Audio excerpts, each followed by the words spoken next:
ಸ್ನೇಹಿತರೆ, ನಾನು ನಿಮ್ಮ ಹಿಮ ಪಯಣಿಗ ದಾರಿನಲ್ಲಿ ತಪ್ಪಿಸ್ಕೊಂಡ್ಬಿಟ್ಟಿದ್ದೀನಿ. ನಮ್ಮ ಟೀಮ್ ಅವರೆಲ್ಲ ಮುಂದೆ ಹೋಗ್ಬಿಟ್ಟಿದ್ದಾರೆ. ಎಲ್ಲಿದ್ದಾರೆ, ಎಲ್ಲಿ ಹೋಗ್ತಿದ್ದಾರೆ ಏನು ಗೊತ್ತಾಗ್ತಿಲ್ಲ. ಸುಮ್ಮನೆ ನಾನು ಅವ್ರನ್ನ ಹುಡುಕೊಂಡು ಹೋಗ್ತಾ ಇದ್ದೀನಿ.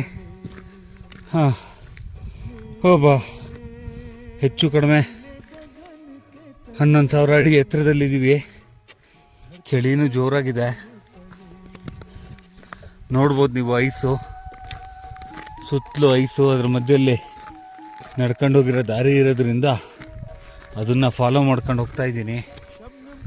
ಸುಂದರವಾದ ಜಾಗ ಸ್ನೇಹಿತರೆ. ಇಂಥದನ್ನೆಲ್ಲ ಮಿಸ್ ಮಾಡ್ಕೊಂಬಿಟ್ರೆ ನೀವು ಹಿಂಗೆ ಅಂತ ಬರಬೇಕಲ್ವಾ, ನೋಡಬೇಕಲ್ವ ಹಿಮಾಲಯನ, ಹತ್ತಬೇಕಲ್ವಾ ಹಿಮಾಲಯನ, ಆಗಲೇ ತಾನೇ ಜೀವನ. ಹೀಗೆ ನೋಡ್ತಾ ಇರಿ ಹಿಮ ಪಯಣಿಗ